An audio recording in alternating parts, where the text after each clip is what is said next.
Aspen. Hi, Aspen. Hi, Aspen. Hello, everyone. It is November 22nd, 2021. About 10 p.m. right now. I have the water running for you, you know. See, it's running for you right there. What are you doing, kitty? I'm having the water run for you. I don't know how to do anything. Admiring the camera on the tripod right now. You see the camera on the tripod? You see it? Yeah, you see that, huh? Yeah. Okay, I'm turning that off. I'll at least turn it down a little bit.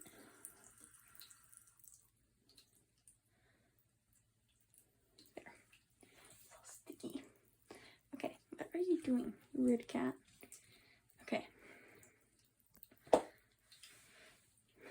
So, I wanted to make this video about my grief and depression. I just never talked about this before. Never, really, never. Turn this up a little more. I just never really talked about it before. I never did. Just because, what's the point? You know, what was the point in talking about it? But I thought I'd talk about it and just kind of the phases I went through and where I am right now and how I'm dealing with it and everything. I'm gonna turn this off now. It's really distracting. Her water's not even working that much, I just realized. So basically, like,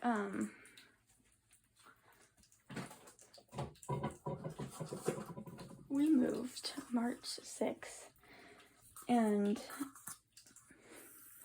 it was the worst day of my life, as you guys probably know. For many reasons it was, but it was seriously the worst day of my life, though. Like, I don't know how life could get any worse than that. Yeah, it was the worst day of my life, though. Like, full on.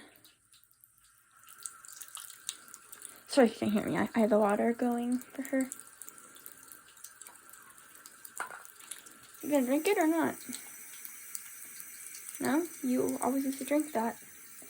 No? Okay. So when we first moved, what are you doing, Aspen? I just was in a lot,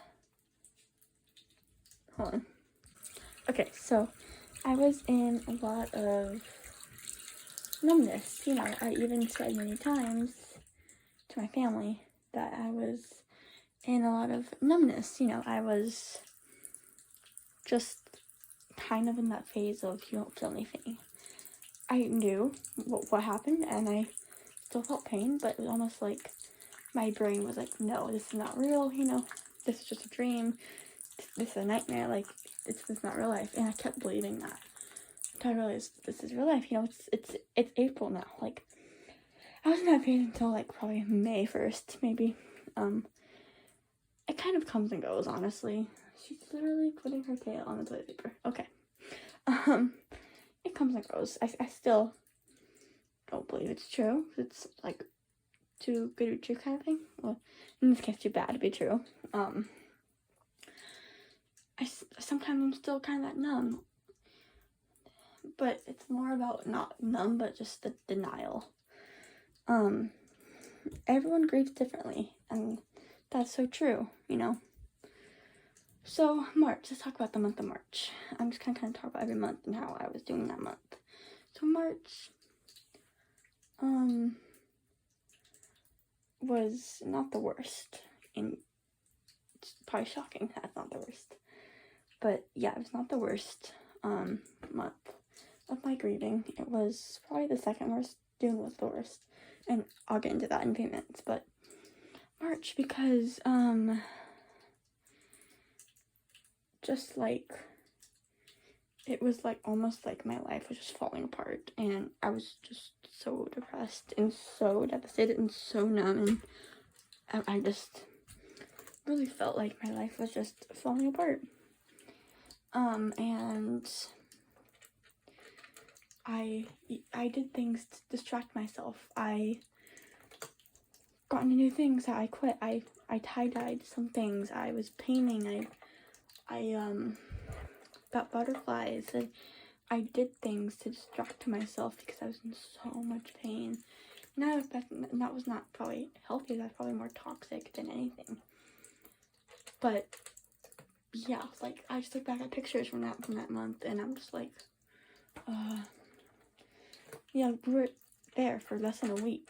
We moved March 6th, so there for about 5-6 days in that month, and that was hard, you know. And about April, I don't know what to say about April because it was just kind of the same thing, but like almost better, but at the same time, like I thought I was getting better, but then it was like, wait, no, I'm not. Like it was just a trial and error kind of thing. Like I thought I was getting better, but I wasn't, and it was just a whole process of that. So April, like I don't know what to say about April because it was just that. So let's talk about May. May was an okay month. It definitely was like the best month out of the 3. March, April, May. It's definitely the best month. In terms of like everything, I thought I was doing better. Now May, I have no memory of it because I don't know. I just kind of refuse to have memory of it for that reason. Yeah, I just really didn't like May that much.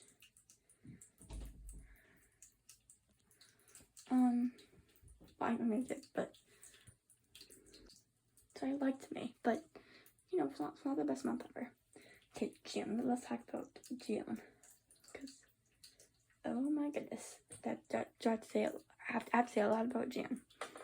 So June, we went on a trip to my home state, and I think the 19th. And let me just tell you, that was not fun. I mean, I had a good time. The trip itself was fun, but oh my gosh, that affected my mental health. Like, in June, from that trip, I was like this, like, from, like, when we went on the airplane, I was like this. And then as soon as the trip was done, I was full on, like, this.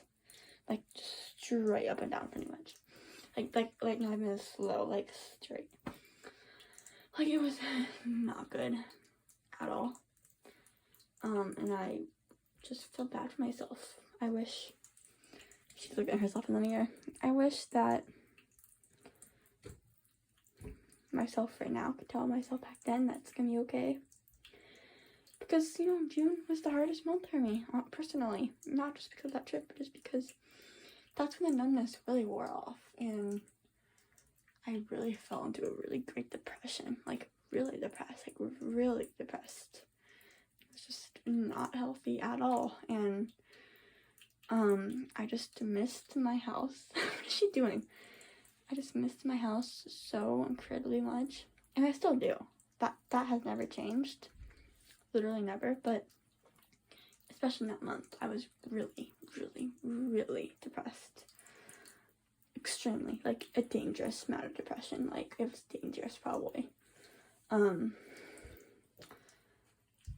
then July, July was like April, you know. I was not getting better, but I was not getting worse, you know. I was just kind of saying, I mean, it's better than June, obviously. And I was so happy when June was over. You know, it was the last month Aspen being 1, and it was just this happy month. I didn't think I got way better. That's like kind of when I was going up again. It was not like just like skyrocket, but it was like a slow up, but like genuinely up. But yeah, July was a pretty fun month. And then August was when I really, really started to get like really better.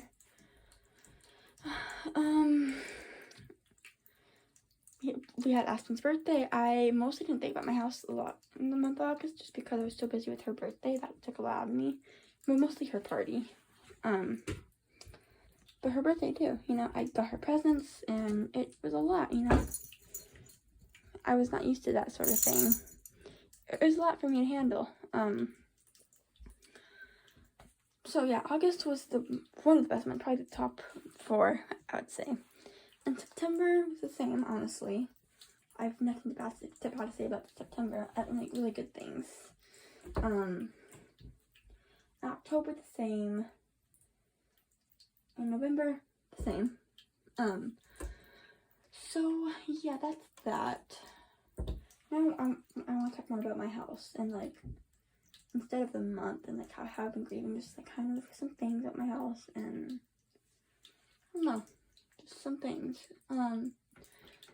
So it's been 8 months now since we left, almost 9 months and like 2 weeks I think or something like that. About 13 days it'll be 9 months since we left my house. There are so many mosquitoes in here. I can see them on the freaking roof or the ceiling of this bathroom. But you know, I just it's been 8 months and my heart is broken. I still can't find words. I mean, especially when we first left, but I still can't find words. It just feels like unreal still that we are in a different house. It hurts so much and I haven't really had time to think about that much lately just because we have so much going on, you know, with the kitten and just life, you know. Being human is hard. So yeah, as I was saying, sorry, I just got interrupted. Yeah, life is hard and this year has beaten me up so much and it's almost like I expect something to happen any minute. Like someone could tell me that the earth is about to get killed and I would believe you. I mean, I really wouldn't believe you, but like I wouldn't be surprised, you know. Like everyone says 2020 was the worst year and for them, yeah, like if you lost your parents or whatever to COVID, yeah, then sure you can say that. And I used to think that you're stupid if you say that, and I'm not taking that back. I'm just saying I should have understood now, kind of. 2020 was one of the best years for me because of what happened to me. It's not about what happened to you, it's about what happened to me. I'm not saying that your experience is any different, but I lost really no one to COVID, and I still haven't.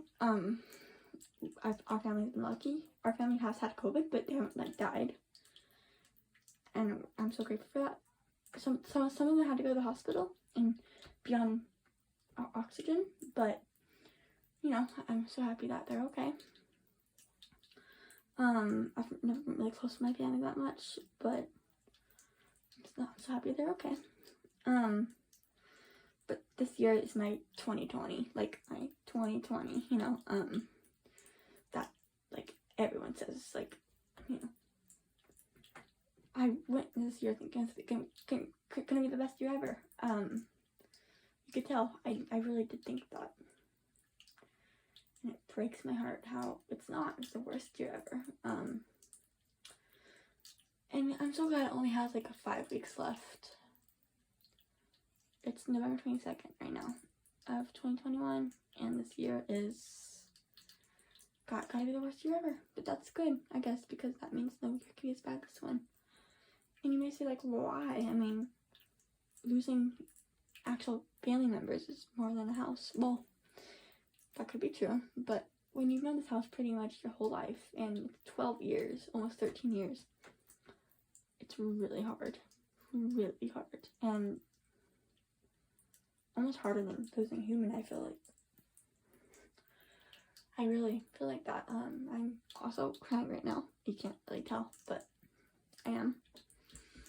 I just am kind of, I'm depressed, and I think I always kind of will be low-key depressed. but I'm definitely not in that bad phase of depression anymore, and I think I'm really doing really good.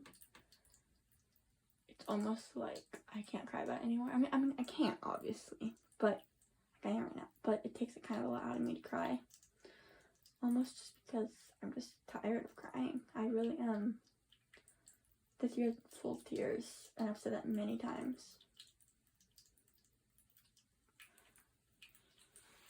I just, it's hard, you know, waking up every day and not being by my house, you know. My life there wasn't perfect, but it was what I want now, you know. I kind of hated living there in some way, you know. It was hot, and we'd have to pay extra for AC and all those things, and it was just kind of miserable in some way. Obviously, I loved it, but you know, I did feel like I could be better. What is she doing? But now I'm like, I'd do anything to go back to life, anything just to feel that heat again, and it's different, you know. I just hope my house knows the struggle I've been put up with. It's not just the pain, it's also the aftermath of the pain too. I have PTSD now, severe. Oh my gosh, severe PTSD, really bad PTSD. I don't like things, like, I am anxious around things that shouldn't make me anxious. Like, I'm anxious around boxes and echoes. I don't like echoes because that's the state of my house was in when I left it. And empty rooms I don't like, and U-Hauls I don't like, and things you wouldn't even expect me to not like. Like, I don't like big flurries anymore because that's what I had the night before and the night of the move. I don't like tape. Things you wouldn't expect are things that I have PTSD from. Severe PTSD. Like, if there's an empty room, I refuse to go into it because that's what I left with my house. Dollies I don't like anymore. Those things that you like cart furniture with. I don't like those anymore. There's so many things. And it breaks my heart every single day that my house is not here with me, or I'm not at my house, either way. I just wish life could be more fair and we could all have things that we want. But I guess that's not how it works, huh? I just hope that next year is going to be a good year. I'm not going to say it's the best year because look what happened this year. But I just hope it's better. I don't think I could survive a worse one. For the freaking damage this year has put me through. I'm shocked that I've survived this long. It feels like this, like, not really, but like a few months ago I felt like I was just surviving. Just alive to be alive, not to have a purpose or a meaning. I still don't really feel like that anymore. It's not just grieving my house, it's also grieving my old self too. You know, I miss the person I was earlier this year, even like January, February, even March 1st. My life literally changed in an hour, in a minute. 1 minute I was under that roof and the next I was not. I was in a driveway going to the U-Haul with my cat and so heartbroken. I just remember I was so numb. I miss about the happy self I was. I didn't have to deal with all this pain. Obviously I'm so much stronger now. I'm so proud of myself, but I miss the self I was. I've changed a lot and it breaks my heart. I'm not that self. And even though it seems like I shouldn't be, it's just that self is not my house. It's the self I'm no longer with. So it's, you could see it as a part of me left at my house, and that's true. That is what it feels like. I better end this video. It's getting really long, I feel like, but, sorry for getting a little emotional, but I just want to talk about, like, my grief a little bit more. I feel like I don't really do that. I make, like, monthly videos a lot for my house, but that's about all I really do on here. I hope you guys enjoyed this video. I'll go cry now. No, I'm joking. I'm not gonna cry, but I did talk about it a little more than I probably should have, because I'm in tears. I'm not sobbing. I'm not, like, even crying. I just, my voice is a little weak now. I'll see you in the next video. Bye. Hope everyone dealing with depression right now can get through it. We got this. We can do it.